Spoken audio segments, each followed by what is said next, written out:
Hey guys, and welcome to Petrol Ped.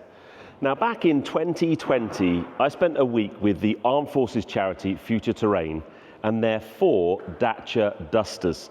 And we did a whole range of extreme off-roading, and I was blown away by the capability of the Dacia Duster, a brand I'd not had anything to do with up until that point, cars I had no experience of. And since then, I've driven Dusters a number of times and they've always impressed me a great deal.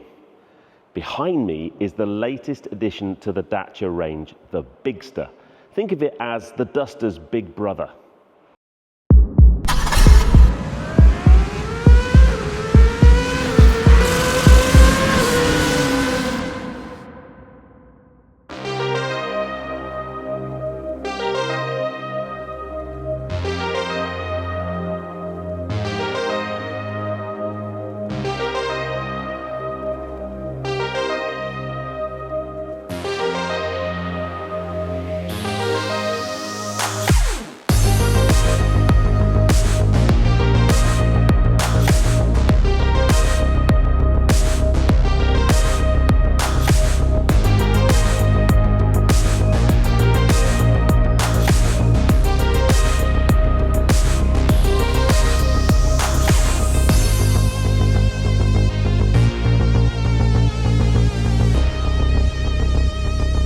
So here it is, the new Dacia Bigster. Now I'm actually in Berlin, Germany for an exclusive first look at this car ahead of its global launch at the Paris Motor Show next week. And we've got this car to ourselves for about an hour, so I can walk you around it and show you some of its innovative features. I really like the way that Dacia approach making their vehicles because they're clearly known for good value cars. All of their cars come in at price points that are very, very competitive indeed. But that doesn't mean to say that they kind of skimp on quality. Their cars are always very well built. They're packed full of features. There's some features in this car that are patented to Dacia. You won't find them in anything else. So I want to walk around and kind of show you some of those, explore how it is that Dacia can bring cars to market at such good price points. And we haven't got any official pricing for Bigster yet, but this car will start from under £30,000. And clearly, if you put some trim levels, and there are 3 different trim levels which we'll talk about, it's going to go to early 30s probably for the very top spec, most equipped car. But that, for the stuff that you've got in here, is an incredible package for incredible money. So let's start off with what for many of you will be good news. It's nice to come to a new reveal of a brand new car that isn't battery electric. So the Bigster will have a hybrid and 2 mild hybrid options, but let's deep dive into the details. So first engine choice for the new Bigster is the hybrid 155. Really interesting engine this. First up, the internal combustion engine part. So it has a 1.8 litre 4-cylinder turbocharged petrol engine running on the Atkinson cycle, so tuned for efficiency, and that's coupled to a hybrid system. And there are 2 electric motors. There's the main 50 horsepower electric motor here, which will propel the vehicle, but also regain energy under braking and so on.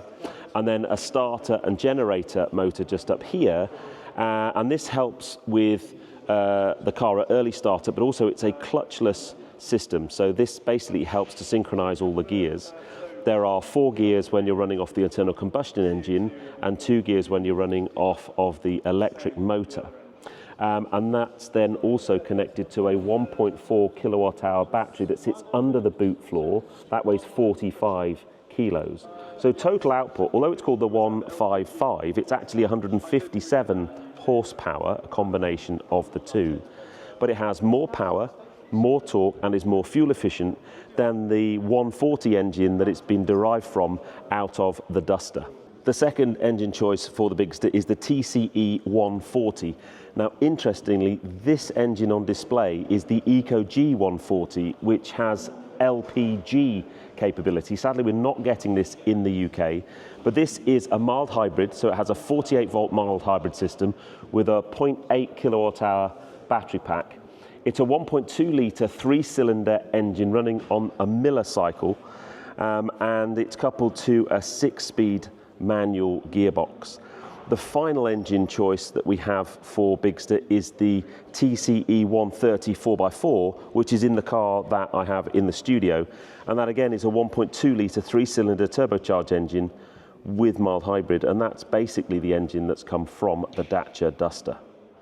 Now the Bigster is going to have 3 different trim levels: Expression, Extreme and Journey, with Extreme and Journey being effectively the same kind of range topping but aimed at slightly different markets. This car is the Extreme version, and it's aimed at those people who want to take their car and go out in the wilds and get in it with muddy boots and use it as a kind of really practical car, and it has some really clever features. So first up, it's got roof rails. They just look like normal roof rails. However, very, very clever. Normally, with a set of roof rails, if you want to put a roof box onto the car, you then have to buy a second set of roof bars that clip onto the roof rails and go across the vehicle. Not in this car. You basically pull these little covers up here and here, and then there's an Allen key bolt, and then this swivels to the side and becomes the roof bar, and you do the same on the other side, and then you can attach your roof box to these. I just think that is genius. The next really cool feature I want to show you is down here. There's a light, nothing special about that, but this is a patented technology or patented feature by Dacia called U-clip. And there are 4 standard U-clip points in the car. You can spec more, and you get these attachments. This is our light. This is a mobile phone holder, and that means you can place these around the car. So, for example, mobile phone holder, there's a U-clip point just there to hold my phone. Or you've got kids in the back, and they need their phone holding. So clever. And the one I really like is just here. Now, I'm going to use the light, but they actually do a hook as well. So if you, I don't know, outdoor swimming or surfing and you wanted to hang up your wetsuit to dry it, you can just clip it on there. That's just brilliant. Now, before we get on to my thoughts of the overall design and styling, the last thing I want to show you is a brand new material. It's called Starkle. It's basically an injection molded plastic, but it has a little metallic fleck in it. It's not painted, it's not treated in any way, it just comes out the injection molding like that, and it comes down the wheel arch, down the side of the doors, and it just gives a real nice rugged look and just a bit of an interesting finish. But the technology that went behind making that, by all accounts, was really, really impressive, because you've got the little metallic flecks in it, and to enable to mix that in with the plastic and injection mold it, and for all the flecks not to basically drop to the bottom, was really, really difficult. But I quite like that.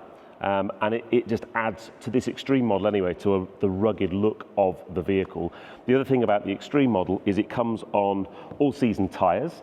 Interestingly, there's a different model. There's the Journey version of this next door, and that's actually on Michelin e-Primacy tyres. Unfortunately, they decided not to go for the Michelin Cross Climate 2s, but never mind.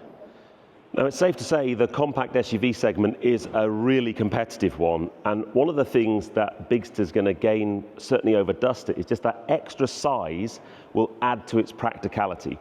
Duster's a brilliant car, but it's still quite cramped in the back. The boot isn't massive, whereas this, legroom in the back is much more improved, class-leading boot space, and then also in this spec with the four-wheel drive system and the manual gearbox, truly capable off-road as well. But just how big is that boot? Well, 667 litres. It's huge. Now, if you go for the Journey spec, this is then a power tailgate. In the Extreme, it's just manual. But what also you'll find in Extreme is there's plastic matting in the boot, there's plastic matting on the floors, there's wiped clean seats. It's much more aimed at getting dogs in the back, chucking muddy boots, maybe putting a mountain bike. You drop the seats in here, it is a huge space. You'd take the parcel shelf out for sure, but yes, very, very impressive. You can drop the seats with a little flick of the button just here. And also you've got some underfloor storage as well, and a space saver tyre. You don't see them very often, do you? So, quick question, what do you think this is? Well, first up, you think, oh, it's a backpack. And it is a backpack, but it's also a central armrest that fits in the car. So it's basically, you can have that as an armrest, but then when you're out hiking, you can take it with you and carry all your stuff. I love the little design tweaks. This is clearly a car that's been designed by people that use the outdoors and love the outdoors. We've even got a couple of paddles there. I wonder what they're for. Quick comment on rear end styling. I'm digging it a lot. There's just something that I think Dacia, what they did a bit of a brand refresh and just a whole upshift in things they did. So the Dacia writing there, it's a simple thing, but that bronze accenting, especially against this dark gunmetal metallic paintwork, looks fantastic. I think the lights, I really like the design of the lights. You've got this strip across here. It just looks functional, it looks cool and quirky, and yeah, I like it. So you've got class-leading space in the boot, class-leading space in here. There's so much headroom. So this is the first time Dacia have put a panoramic glass roof in one of their cars, and it looks fantastic. Really lightens the cabin up. Now, I'm actually sat behind the passenger because this is a left-hand drive car, but I've put this seat as far back as it can go, because interestingly, for the driver's seat, I needed to pull it forward a little bit. There's that much leg room. I've got a 34-inch inside leg, so very long legs, and I'm sat very comfortably in here. There's loads of space. I've got a couple of charge points. I've got one of those Uconnect points just there, but I've also, which is quite nice, I can pull this down. Now, one, I can get access into the boot if I needed to. I could use this as a ski hatch, but I've got a couple of drinks holders there, and also, if I was in the back and wanting to do stuff with my mobile phone, I can put my mobile phone in there as well, which is quite a neat feature. So it's a 40-20-40 split rear seat. That's very cool. So let's jump into the driver's seat and have a look at the cockpit area and some of the cool technology that we've got in there.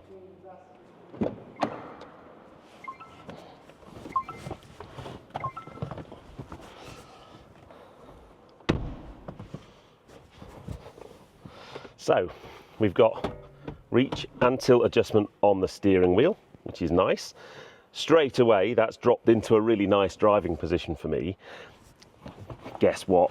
They've borrowed, now clearly Dacia are part of the Renault group, and for me, Renault currently have one of the most important features there is, and this car has it too. There is a customizable ADAS menu. So ADAS are all the safety systems that modern day cars have to have. The speed limit warning bong, lane departure assistance. And you can go into a menu and you can configure how you want that to be, and you can place it all onto a button, which is just here. And when you get in the car, you just have to double tap that button and it turns on your ADAS preference.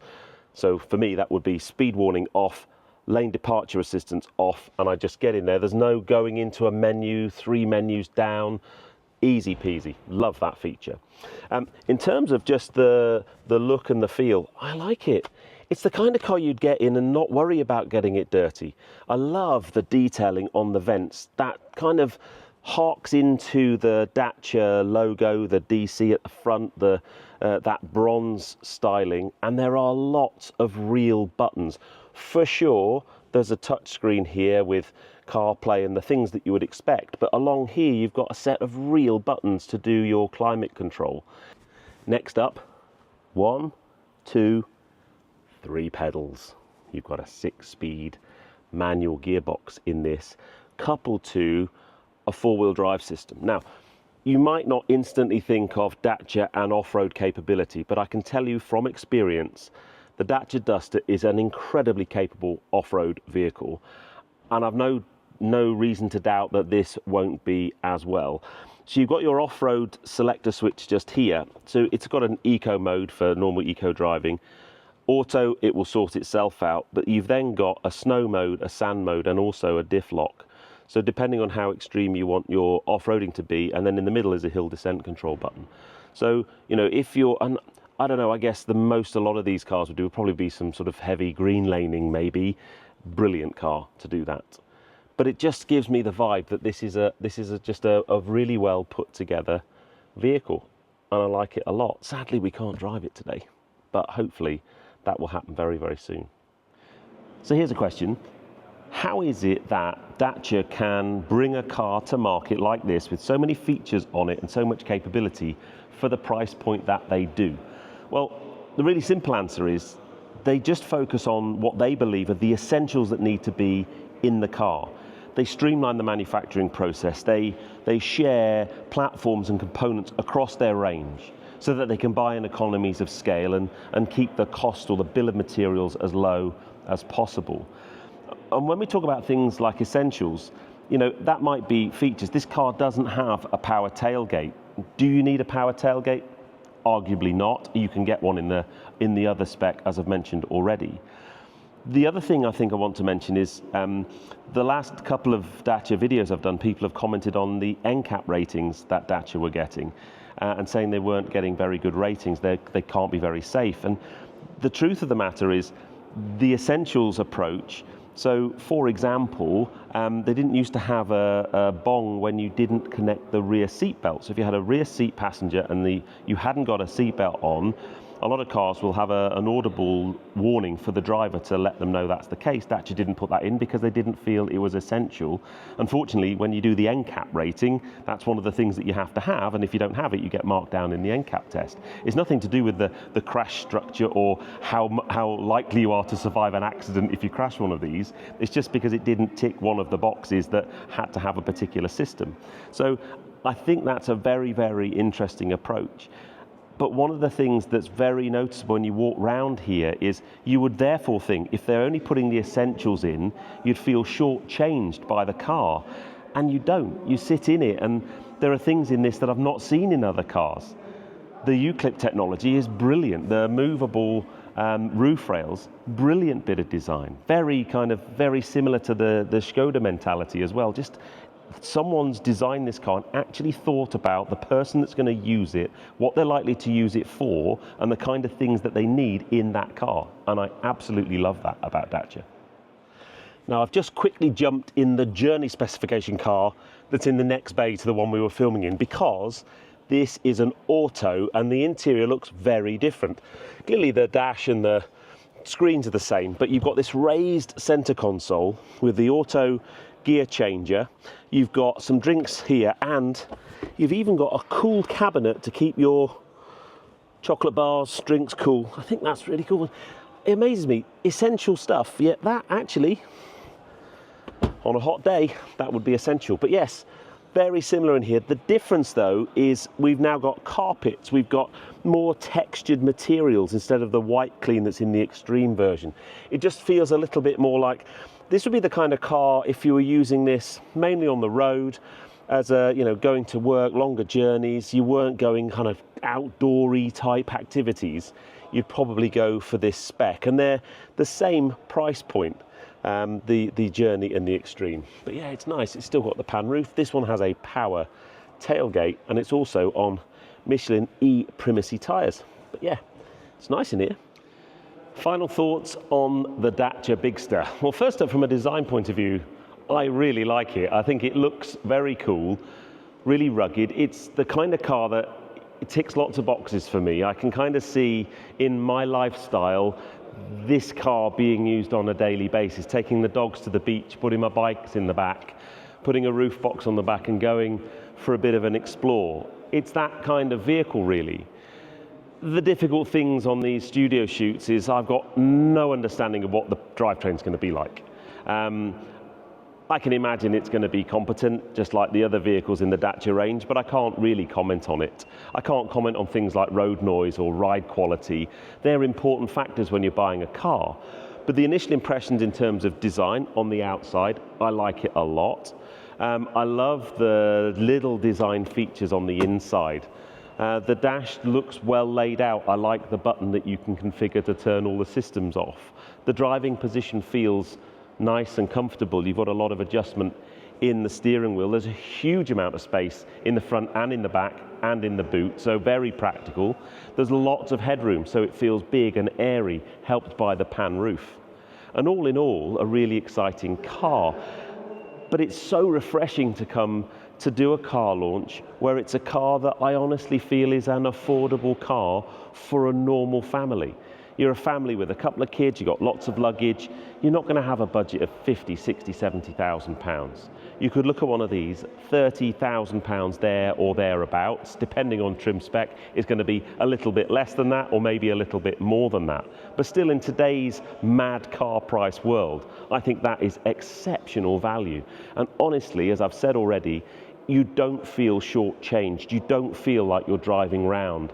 In the old days when you had like the base spec of a car, there was nothing in it. No toys to play with at all, no luxuries or comfort. That's just not the case with that car. And for me, I love that. And that a big tick for Dacia.